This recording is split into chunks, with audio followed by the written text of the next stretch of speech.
In today's video, I'm going to teach you how to enable Google Play services. If certain apps are not working properly or you're seeing messages related to Google services, this setting is one of the first things you should check.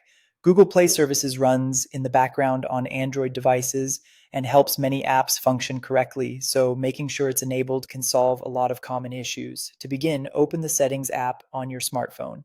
Once you're in Settings, look for the Apps section. Depending on your device, the wording may be slightly different, but it will usually be labeled something like Apps, App Management, or Applications. This is where your phone keeps the settings for all installed system and user apps. After that, go into Manage Apps. This will open the full list of apps available on your device.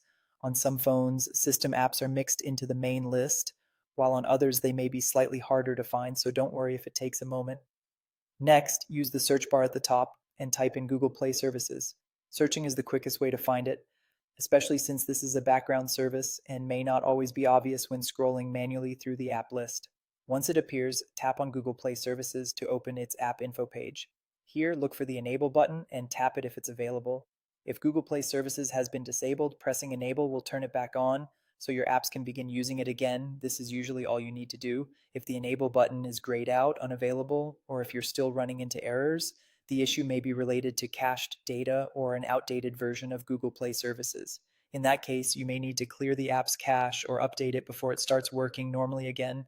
The key point here is that if the option to enable it isn't responding as expected, that usually means there's another small issue preventing it from turning on properly. Once Google Play Services is enabled, you can exit settings and test the app or feature that was giving you trouble. In many cases, things should start working again right away, although sometimes a quick phone restart can help the change fully take effect. That's it. As long as you can find the app in your settings and turn it back on, the process is simple and only takes a minute.